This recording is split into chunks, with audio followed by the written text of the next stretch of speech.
Welcome to this special edition of Hannity, America's illegal immigration crisis. I'm Katie Pavlich in for Sean.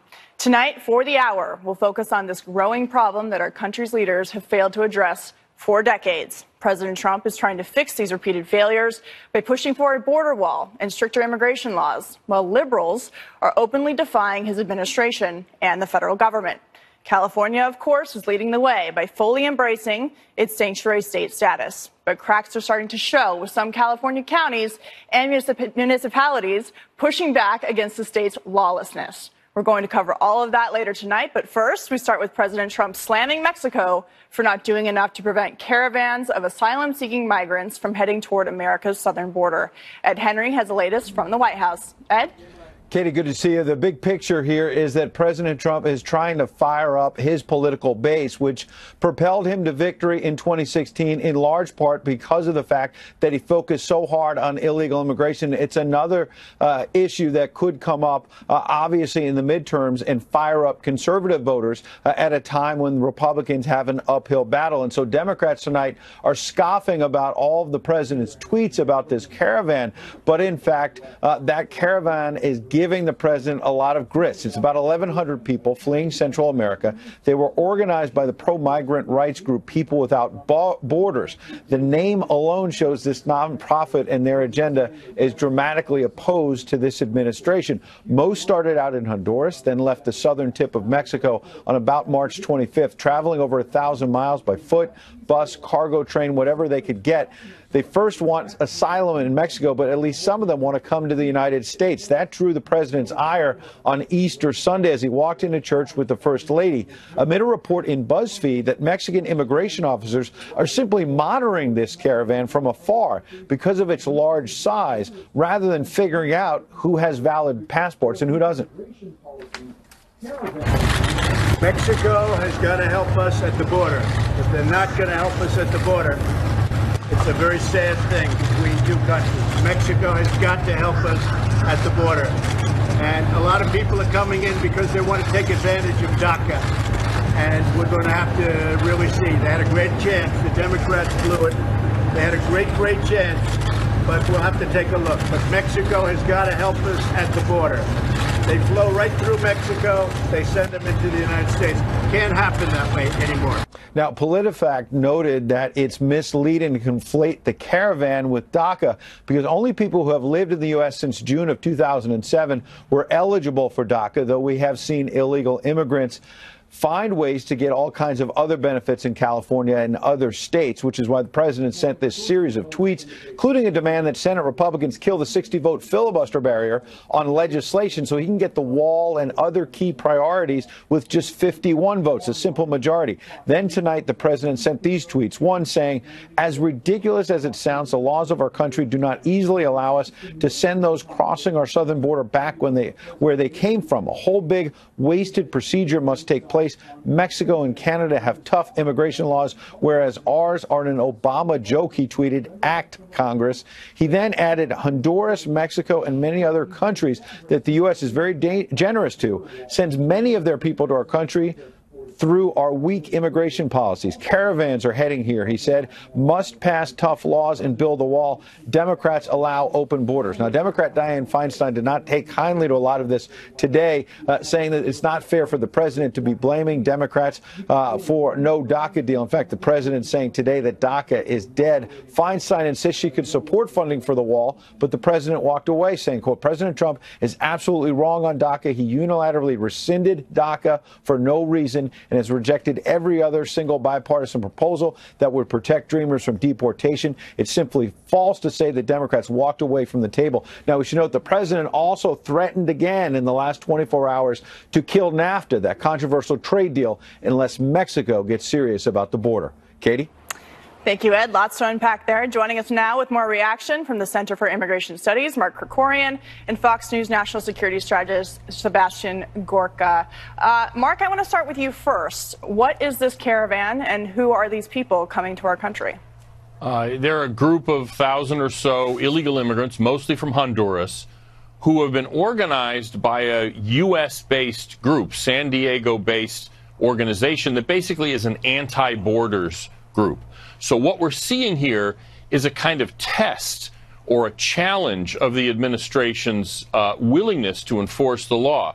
And there are two things that I think need to happen. The administration needs to make clear these people will not get past the border, or if they get in, they're not going to get into the interior of the country. If that requires tent city to be set up on the border, whatever it is, they have to be kept where they are to send the message that this is not going to work. The other thing, and this is something Congress has to do, as it is now, if you're an illegal immigrant and walk up to our immigration inspector at a border and say, hi, I want to claim political asylum, we have to take that seriously and let you in while we do that case. Instead, we need the law to change so that anyone who passes through a country that has its own asylum system, like Mexico, doesn't even get to apply. They just say, sorry, try Mexico. That's where you should have sought refuge, because you're supposed to look for it in the first country you're not being persecuted in. So, Dr. Gorka, this has been framed as asylum seekers coming to America because they feel like they're being persecuted. The group that organized this is called People Without Borders, obviously a leftist progressive group trying to make some kind of political statement. But can you give us some perspective on how this isn't just an immigration or illegal immigration issue? This is a broader, more comprehensive issue for the sovereignty of the country. Absolutely, Katie, absolutely. So, whether it's crushing ISIS, whether it's tariffs on aluminum or steel, or whether it's the wall, the Trump doctrine, the Make America Great Again doctrine, is built on the platform of national sovereignty. And this is the most obvious one. I know this is going to make liberal minds explode, but guess what? No foreign national has a right to come to America. No one does. If we don't have borders, the word America ceases to have meaning. We now know, thanks to the leaked speech that Hillary gave during the campaign, that her wish was to have a borderless hemisphere, meaning no borders from Canada all the way down to Central and South America. In that case, America ceases to exist, but these people, Hillary may have lost, but the ideologues, the ideological activists haven't given up, and this is a direct threat to national security, because you can't have a porous border and keep Americans safe. It doesn't matter whether these people want asylum. That border is there to protect us from drugs, from coyotes, from illegal weapons, and guess what? From terrorists as well. Mark, I want to go back to the point that you brought up about how the law in America is actually working against us here. If an illegal alien is from Mexico or Canada, we can send them back. But if they're from Honduras, El Salvador, a number of other countries, we have to then put them into our court system, give them a court date, which the majority of them do not show up to. So how can Congress act, as the White House has called on them to do today, to change this so we have more control of who comes in and out of the country? Well, I mean, the difficulty in sending illegal immigrants back who aren't from Mexico or Canada, obviously mostly from Mexico, there's not that many Canadians sneaking across the border, is that with a Mexican, we just take them to the border. The Mexican authorities work with us. You do actually cooperate with us pretty well, and we just send them right back. If it's going to be anyone beyond that, Central America or Africa, Asia, anything, those people need travel documents, passports. They got to be flown there, all of that stuff. And a lot of countries basically drag their feet or simply refuse to take Mark, people back. Mark, what about this fact that coyotes or drug cartels or even maybe corrupt members of governments that these migrants are passing through on their way to the U.S. are being trained to say that they are seeking asylum because they feel like their lives are in danger? What about changes to the law like the Trafficking Victims Protection Act? Obviously, that law had good intentions when it was implemented in 2008, but now we're seeing it being abused over and over again. For example, it was abused in 2014 during the child immigration crisis. Then, how can Congress work today to actually make sure that people can't just say that they're seeking asylum when there's no background check for that to prove that they're actually here for that reason? And unfortunately, there's no way to prove that, really, because it's not as though somebody persecuting you is going to send you an affidavit saying, yes, I persecuted you. But that law you referred to, the Trafficking Victims Protection Act, is for people who are minors and who are trafficked. Now, it's a jargon term, but if you're smuggled, that means you're doing it voluntarily. You've paid, maybe your parents paid for you to be smuggled. Trafficked is some kind of coercion or trickery. You're being used for sex slavery or something like that. The Obama administration used the law that, as you suggested, is a well-intentioned law, but misused it and said, well, these people are all being trafficked, and so we're going to let them all in. That points to a problem that Congress can't see and fix every eventuality. It does sort of matter who implements the law. And if you have an administration like the Obama administration, they're going to take whatever law, however it's written, and distort it and interpret it any way they want. Yeah, Dr. Gorka, Congress doesn't seem to want to move on anything when it comes to illegal immigration, criminal aliens. What can the president do in terms of his leverage here with Mexico? He threw out the idea of NAFTA being a negotiating piece to encourage Mexico to help us stop illegal immigration into the United States from the southern border. What do you think that he's going to do moving forward to make sure that people are reminded this was a hot issue during the 2016 presidential campaign, and it's a big reason why he won? Yeah, so it's not that Congress isn't doing anything.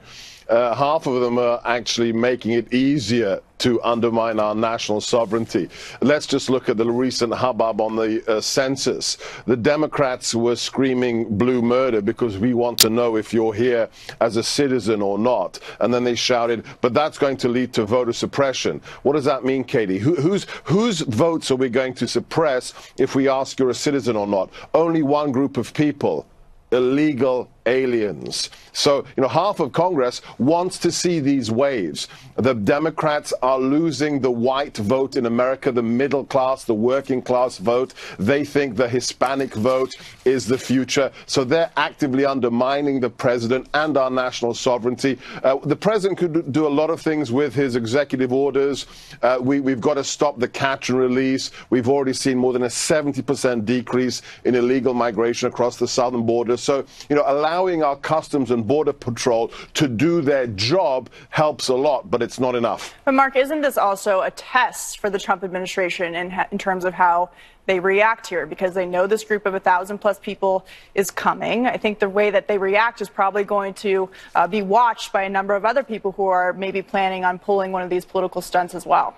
Absolutely. This is probably the most important aspect of what we're seeing with this caravan, is that it's a test and an opportunity for the administration. Are they going to react the way, say, Angela Merkel did, or the way Jimmy Carter did years ago when Cubans started being let out by Castro, and essentially bring about a kind of avalanche of illegal immigrants? Or will the administration draw the line and send the message, this is not going to be tolerated. You are not going to get into the United States if you pull this kind of stunt. So it's going to be, I hope they pass, obviously. I think they probably will pass the test. But it's an important opportunity for them to send the message that it's not just bluster, there's actually something behind the bluster, that we really are going to enforce our borders. Right. Well, Dr. Gorka, last word to you, but it's very clear that the bottom line is we have no idea who these people are, where they're coming from, what their history is,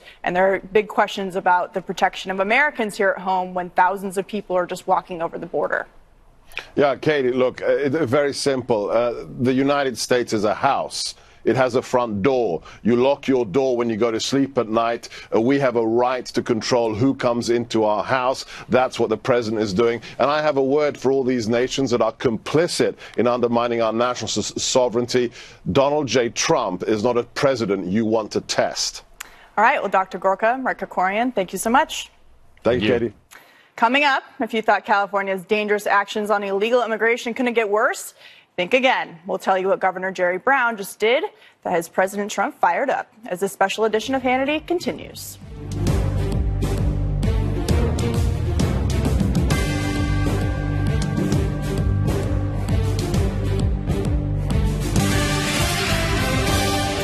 Welcome back to this special edition of Hannity, America's illegal immigration crisis. On Friday, California Governor Jerry Brown granted a series of pardons and commutations, including pardons for 5 ex-convicts facing possible deportation. In reaction, President Trump tweeted over the weekend, quote, Governor Jerry Moonbeam Brown pardoned 5 criminal illegal aliens whose crimes include 1, kidnapping and robbery, 2, badly beating wife and threatening a crime with intent to terrorize, 3, dealing drugs. Is this really what the great people of California want? Joining us now live from Los Angeles with more, Trace Gallagher. Trace? Katie, the president's tweet is clearly taking aim at how California has downplayed Governor Brown's pardon of criminal illegal immigrants. For example, the governor's office says the majority of those pardoned were convicted of drug-related offenses and nonviolent crimes. Badly beating your spouse isn't exactly nonviolent. Neither is kidnapping, robbery, or use of a firearm. Stealing a car may be nonviolent, but it's not jaywalking. And law enforcement officers will tell you that saying a convicted drug dealer had a drug-related offense is a bit of sugarcoating. The governor's office also says these illegal immigrants have changed their ways, which very well might be true, but it's also true that they fall under Homeland Security's definition of criminal aliens. And the list of counties and cities that may opt out of California's sanctuary laws is about to get longer. On Wednesday, the city of Escondido, northeast of San Diego, which is 50% Latino, will consider whether to join the Trump administration lawsuit against California. And on April 17th, San Diego County will discuss the same matter in a closed-door session. Last month, the Southern California city of Los Alamitos voted to join the Department of Justice lawsuit, and so did Orange County. And now Orange County Commissioner Sean Nelson explains part of the reasoning. Watch. What California's law is requiring is our sheriffs not even cooperate, which is resulting in people that have committed crimes ending up on the streets of every county, but certainly Orange County. We got involved because we don't think that's right. We are tired of the state trying to use these arguments to prevent us from keeping the citizens safe. And even though Contra Costa County in the San Francisco Bay Area hasn't opted out of the state's sanctuary laws yet, the sheriff is cooperating with immigration agents by posting the release dates of jail inmates, including those inmates in the country illegally. Katie. Trace, thank you very much. Joining us now with reactions, the man challenging Governor Brown, California GOP gubernatorial candidate John Cox. Mr. Cox, thanks so much for being here tonight. We appreciate it. Thank you, Katie. Great to be with you. So how do you explain this anarchy in California? It seems like things are falling apart at the seams. The government in Sacramento is being pushed back on, rightfully, by these local communities. How are you going to change this if you win the governorship? I applaud Orange County. I applaud my home county of San Diego for standing up against this. I mean, this is typical of the politicians who are running the state into the ground, Katie. Their first job ought to be to keep the residents of this state safe. I'm getting involved. I'm leading the charge to talk to other counties as well around the state about standing up for this, because the voters elect their county and state officials to protect them. That's the first the first job of government is to do that. And the idea that Jerry Brown picks Easter weekend to pardon people that have committed crimes and were let out of jail very recently, Katie. Right. This isn't like these are people that served their time 30 years ago and have been upstanding members of the community. Quite the contrary. A lot of these crimes were committed in 2003, 2004, 2005, and they've recently gotten out of jail. I mean, they're a threat to the community, and they're illegal aliens, and the government in this state ought to act to protect the people of this state. I'm a businessman, just like President Trump. I solve problems. I think the president's trying to solve a problem here and keep people safe. You know, you talk about speaking to all of these voters in California, but clearly they're electing people who believe in these sanctuary city policies. So when you're traveling around to certain parts of California, what are you hearing directly from people on the ground there? What are they saying to you about these sanctuary laws? I know polling shows that Californians don't want to be a sanctuary state. However, these politicians keep getting reelected in these blue counties to pass laws that make it easy for criminals and violent people to get away from law enforcement. Well, the people are rising up. I applaud the mayor of Escondido, Sam Abed. He's a friend of mine. The people are making their voices known to this, Katie. They're concerned. I mean, look at what Kate Steinle's parents went through. There's a young woman in Sonoma County that's dead because the sheriff there didn't inform ICE when they released a dangerous person out into the population. I mean, this can't happen. The people of this state have been beaten down by the majority party in this state. We have the highest poverty rate. We have more people on welfare than any other state in the country. Our business climate is horrendous. Our quality of life is suffering, Katie. We're 50th out of 50 for crying out loud. I think the people are going to rise up and continue this backlash all the way through November. They want better management. they're going to get it. I'm going to change this state. We're going to turn it around, and we're going to make it livable. If you win, which it would be nice for a Republican to win in that state, just given the track record of Democrats for the last couple of decades, what exactly are you planning to do to work with the federal government to reverse this trend of criminal aliens operating in California, cartel members operating in cities across that state? How are you going to actually approach that? Not from a talking points perspective, but from an actual managerial perspective of changing that perspective. I'm going to be meeting with every law enforcement agency in the state about working together. That's what the people do when they vote. Right. Absolutely. They want our public officials to work together, federal and state, hand in glove. I'm going to do that as the governor of this state. And I think that's what the people want. They don't want all this anger and resentment stirred up. They want the law enforced. It's the rule of law that makes this state and this country different, Katie. You know that. Yep, absolutely. Well, John Cox, thank you very much. And joining me now with more reaction is Fox News legal analyst Gregg Jarrett and senior fellow at the London Center for Policy Research, Monica Crowley. Monica, I'm going to go to you first. California has been destroyed and ruined by leftist policies. This is just another example. Yes, California, once a beautiful state, still a beautiful state, has been ruined over many decades by the left. And now you have something of a civil war brewing because you have these counties like Orange County that are not going down the same path as Sacramento and Governor Brown saying we're going to enforce these sanctuary laws and make the state into a sanctuary state. I think enforcement is critical, not just of our immigration laws, but also when you have folks like the Oakland mayor and others in states like California who refuse to enforce the law. And not just that, but put out calls to illegals to duck the law, putting federal agents at risk, putting the communities at risk, putting American citizens at risk. Those folks should be held to account, and laws should be applied to them so that they're held accountable and put up as an example. Gregg, the federal government, the Justice Department, has filed 2 lawsuits against California now, one over federal land sales, the other over sanctuary cities. Do you think that it's time to start actually prosecuting people who are harboring illegal aliens in the state of California? Absolutely. There's a federal statute passed by Congress which has plenary power over all immigration matters. And it says if you harbor, shield, or concealed somebody here illegally, it's a crime upon conviction, punishable by 5 years behind bars. And if somebody dies as a consequence of your shielding someone, it's life behind bars. It's about time the Department of Justice started prosecuting sheriffs, mayors, like the Oakland mayor, for violating that law, and in the Oakland mayor's case, for aiding and abetting people during an ICE raid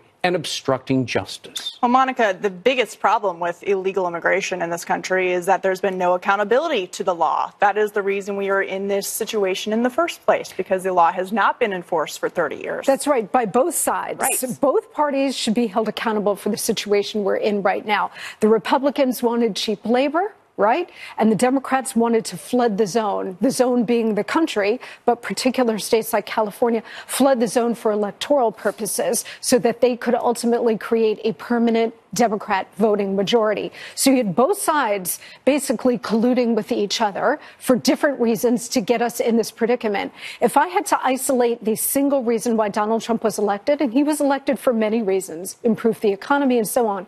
But if I had to isolate one reason, I would say build the wall. Yeah. OK, his mantra of building the wall and enforcing America's immigration laws, deporting those who are here illegally, protecting the American taxpayer, protecting the American worker. I would say that is the thing that carried him across the finish line, not just with Republicans and the conservative base, but with disaffected Democrats as well, who've seen their wages depressed, who've seen this whole underground economy go to illegal immigration. They want the borders enforced. They know this country is a country based on the rule of law, or should be. Well, Gregg, what about the argument, to play devil's advocate just a little bit, of people saying, well, California is just exercising their federalism, and they are allowed to decide what they want to enforce and what they don't want to enforce. Right. Explain how they're breaking federal law. Well, they passed laws, sanctuary city laws and county and state laws, that are in clear violation of the Constitution. Under the Supremacy Clause, you can't pass a law that conflicts with federal law, and they've done precisely that. Look, I grew up in California, spent 30 years there. My family is still there. They're heartbroken over what's happened to the state. And they feel like the state and local officials that have passed these sanctuary laws are not, they're breaching their duty by failing to protect them. Right. And that's the number one duty of government, is public safety, to protect the citizenry. So when Brown pardons all these people who have committed crimes, and the recidivism rate is extremely high, he is jeopardizing lives and livelihoods. Yeah, Monica, I want to get back to that specific issue of the criminal aspect of this. When the Oakland mayor gives a heads up to those in her community about how ICE is coming, they're targeting people with domestic violence, rape convictions, vehicle theft, carrying out violent crimes with a firearm. And yet still here we are. And I think people who do live in California, who want a solution to this problem, are starting to feel pretty hopeless about the fact that Democrats in California keep getting reelected by people who don't really think that they care about the government actually protecting them from criminal aliens. That's right. I mean, this is one of the big difficulties with the situation, particularly in deep blue states like California,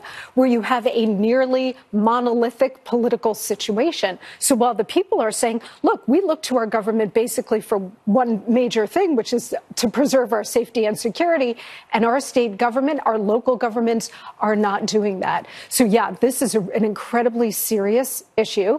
And we you know, the illegal immigrants that you described, Katie, those who have been convicted of kidnapping, robbery, homicide, domestic violence, and they're the ones getting pardoned by the governor. Right. These should be the no-brainer cases, right? It's not like we're talking about the DACA children or something where it's in a gray area. Yeah. This is pretty cut and dry, and California still can't handle them properly, so, Gregg, according to the law. Moving forward, as we continue to see these local jurisdictions like Orange County and other cities pushing back on Sacramento and saying, no, you have the Attorney General of California, Javier Becerra, threatening to arrest the sheriff in Orange County for enforcing and complying with federal law. How do you see this playing out as more and more people go to their community leaders and say, enough is enough, we don't want to be harboring criminal illegal aliens in our communities?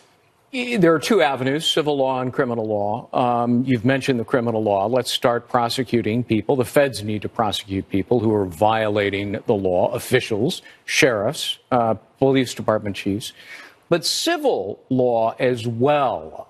That means withholding federal funds, and the federal government has the power to do that, and litigating the illegality of these sanctuary laws in federal court. You know, you may lose the first couple of rounds among some liberal district court judges, but they make mistakes all the time, which is why we have a U.S. Supreme Court. If they were perfect all the time, we wouldn't need a Supreme Court. In the end, these sanctuary laws will be struck down. All right. Well, thank you both for joining me tonight. I really appreciate it. More to come on that for sure. But coming up here, the illegal immigration situation on our southern border is a clear and present danger to our country. But does law enforcement have the resources to combat it? That and more as the special edition of Hannity continues.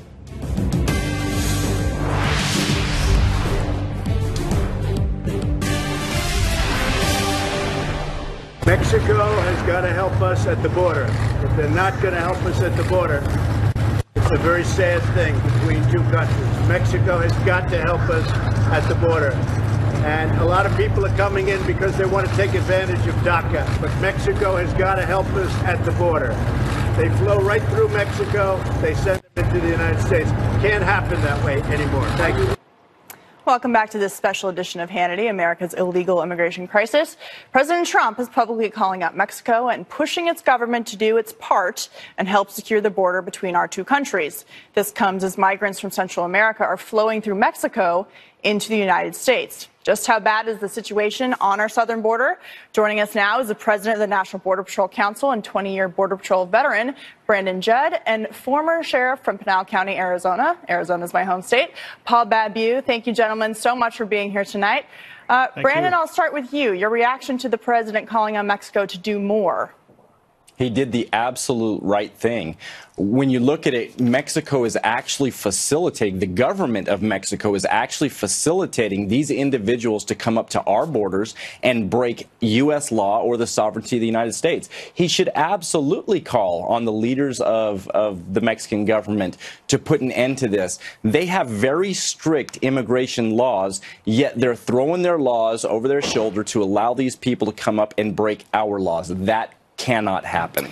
Sheriff Babeu, I want to talk to you about the local law enforcement perspective of this. You were in charge of a county, Pinal County, which is not a border county, but it's in a border state and has border county problems. So talk about how when Mexico allows thousands of people to come through into the United States without stopping them or vetting them, how that affects deputies on the ground. Well, crime. One, you're adding criminal illegals. Besides, it's not just the millions and millions of illegals who are here. Many of them are, as President Trump has pointed out, have criminal records in their home countries, never mind here. And it's figures as high as 30% of these millions and millions. So there's a cost of that, not just in terms of incarceration and law enforcement, but also with education and medical care. It's estimated just for the state of Arizona, your home state, which we're very proud of you, is close to $2 billion every year. So this is an extreme cost, not just in terms of the social and the law enforcement aspect, but in terms of actual dollars and cents. So what's different here is that these aren't just illegals being escorted by coyotes or guides.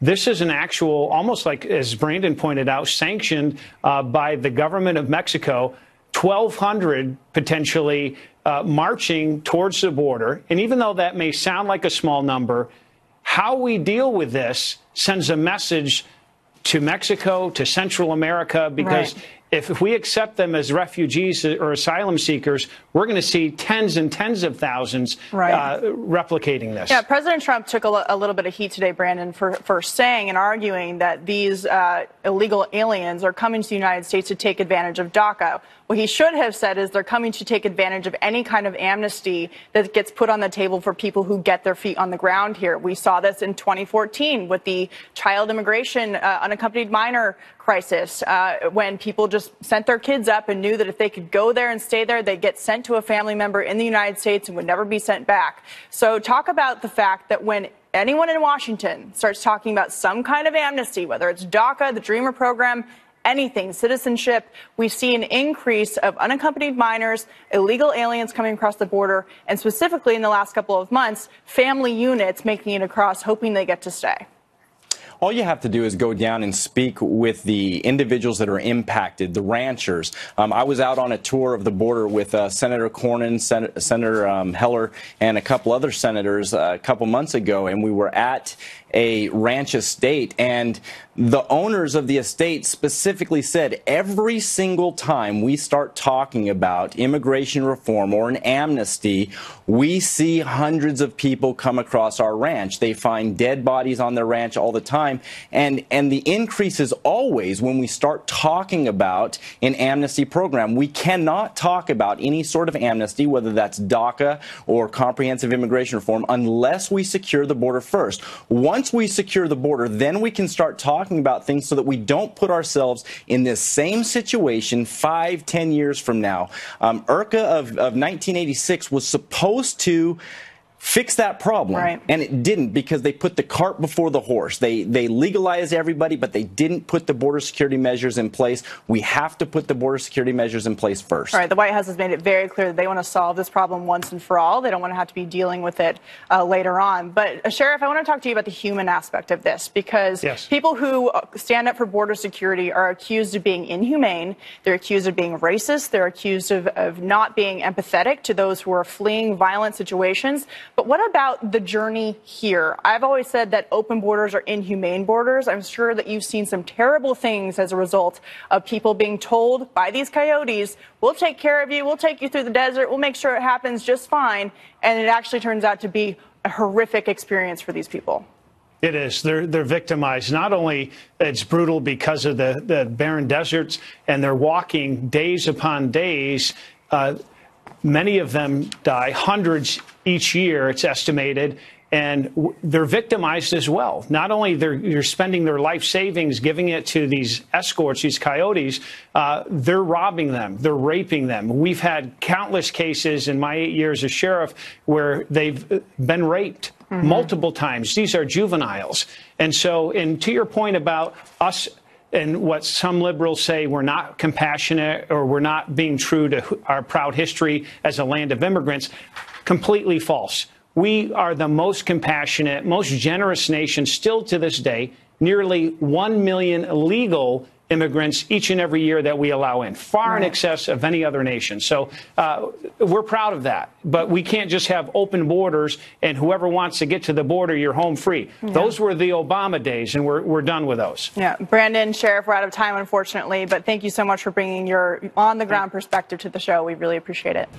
Well, coming up, President Trump is saying that a deal on DACA is dead, and Democrats are to blame. We'll debate that next on this special edition of Hannity.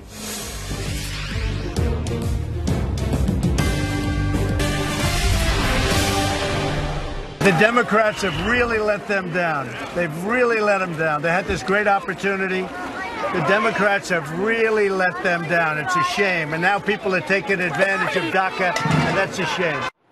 Welcome back to this special edition of Hannity. That was President Trump earlier today, slamming Democrats for their failure to secure a deal on DACA. The president also taking to Twitter this morning, writing, quote, DACA is dead because the Democrats didn't care or act, and now everyone wants to get onto the DACA bandwagon. No longer works. Must build wall and secure our borders with proper border legislation. Democrats want no borders, hence drugs and crime. Joining us now, two of my favorites for analysis, is CPAC Chairman Matt Schlapp, and from Turning Point USA, the founder, Charlie Kirk. Hello, guys. Thanks for coming on tonight. Thank you. Good to be here. So I'm going to start with you, Matt. To me, it looks like the president is shifting away from any kind of talk on amnesty, comprehensive illegal immigration reform, DACA, and completely focusing on border security.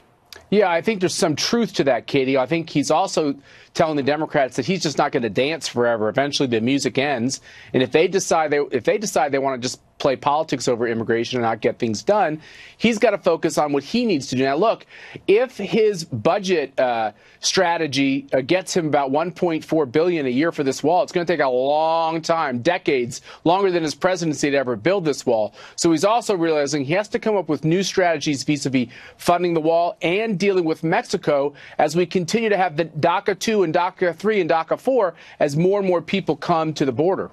Charlie, wasn't it obvious that Democrats were never going to give a Republican president a win on DACA because that would take away a political tool for them going into the midterm elections on immigration?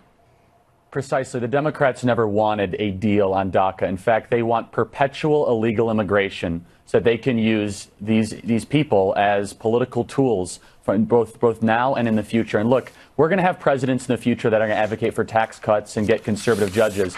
But President Trump is a once-in-a-generation leader that actually wants to secure the border. From Reagan to Bush, we've had Republican presidents in the past that have just said, you know what, we'll have open borders. And you've seen the incalculable toll that's done on this country, whether it be $115 billion a year, which is the cost of illegal immigration to the taxpayers, or 98% of all heroin and fentanyl comes across the southern border. And you're exactly right. The Democrats, they don't want to solve this issue. They don't want border security. They want unlimited illegal immigration. And finally, I always joke around that if illegal immigrants tended to vote more Republican than Democrat, the Democrats would be saying build the wall and they'd have massive deportations all the time. Yeah, so absolutely. They're not, I am they're sure not that being is honest true in this discussion. Absolutely. Matt, going into the midterms, the president has made it a little bit obvious that there's a little concern from Republicans about enthusiasm to get out to the polls. Immigration is a huge reason why he won in 2016. It's a lot of the reason why people switched from the left to the right because they're fed up with this issue. How do Republicans use this now going into the midterms to get people to the polls to say, if you want your promises from the president, you're going to have to make sure the House and the Senate remain in Republican hands? Yeah, Katie, I think that's true. I think basically with the Trump agenda, he ought to keep being aggressive with the agenda. If the policy is right, the politics will take care of themselves. When it comes to this question of immigration, one of the things that non-traditional Republican voters love about the president is he's willing to just speak the truth. He's willing to say it very clearly. I think at this time in our politics, that works very well. It works great for the president. If the Republicans in Congress follow along, I actually think the midterms could be a pretty good night. We're going to do great in the Senate. And in these House races, I think it's going to, at the end of the day, if we get the policy right, the politics will work out. Yeah, I mean, the Republicans have been gaining on the generic ballot as a result of tax reform. And I think that seeing this caravan of 1,000+ people coming up through Mexico and into the United States because they're not helping us will certainly push that message. But Charlie, when it comes to the president moving forward, he said today that the Democrats have let DACA recipients down. Politically, is he going to be able to score any points with that crowd of people? Because they're not happy with Democrats either. They stormed Nancy Pelosi's town hall and surrounded her with chants because she has refused to do anything about this. Yeah, he's going to. And look, the president was very generous. In fact, I think he was too generous in offering citizenship on the table for DACA recipients, something that even Obama was wrestling with back, 5 or 6 years ago. But look, here's the thing. When you incentivize bad behavior, you're going to get more of that behavior. Right. And that's why you're seeing these caravans. And look, the window for DACA has passed. If you have a 2-year discussion on DACA, you're going to have another 3 million illegal immigrants come across the southern border. So you know what? The president's instincts are correct. No more. Build the wall, militarize our southern border, and then we can have a discussion on this. The Democrats had their chance. But right now, the southern border is a national security issue, it's a financial issue, and it's a cultural issue. And I don't think really the media or the Democrat Party is recognizing how significant the toll of illegal immigration is on southern states and also their whole country, whether it be the financial condition or also the crime that's come into our cities. We have to build the wall. We have to secure the border. But Matt, looking at the calendar, the agenda, you're a political guy. As we saw, DACA couldn't get done even with President Trump's very generous offer on the table. If the president ended DACA because it was unconstitutional to do it through the executive branch, how much are we actually going to be able to get done on the issue of not just illegal immigration and reform, but border security? Yeah, I think, Katie, the real question is what will President Trump do with his executive power? The Senate has, by and large, punted its ability to pass any major legislation because they're not going to do a budget reconciliation. So really it comes down to the president. From what I can see watching this president, he wants to get stuff done. So my guess is he's going to push the limits of executive power, not to help illegals, but to make sure that we, just as Charlie said, can secure our border. And I would look at it on every issue of the Trump agenda, be it our relationship with China, be it trade, be it immigration, be it regulations. He's going to put the pedal to the metal to get this economy going and to secure our national security. Yeah, well, Charlie, Matt mentioned it. He said this is a president likes to get things done. Just last week on Friday, the Border Patrol gave an update on the wall. They're replacing parts of the wall, building it. They've chosen prototypes that they're putting in. The president's been frustrated with the fact that Congress only gave him $1.6 billion now, and he said he's going to revisit it in September. How do you see this moving forward with the congressional agenda? Look, I mean, to get Congress to do this is nearly impossible. And you know what? They need to be called out. I have to question if the Republican Party, some leaders in the Republican Party actually want this wall to be built. And look, there is no good argument to not want to secure our border. I'm actually going down to the southern border later this week to go see it myself because I think this is going to be the defining issue of this presidency. I mean, he ran on it, he won on it, and you have to fulfill that campaign promise. We are running out of time, as we say, he ran on that. So thank you, Matt. Charlie, thank you very much. Coming up, more of this special edition of Hannity right after the break. Stay with us.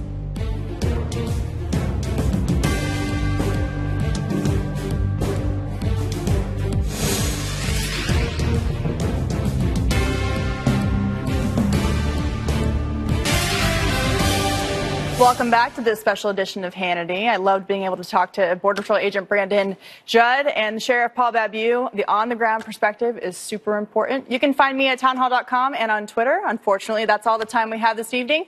Thank you for joining us. Make sure you DVR so you never miss an opportunity to see Sean Hannity. He's back tomorrow. Have a great night.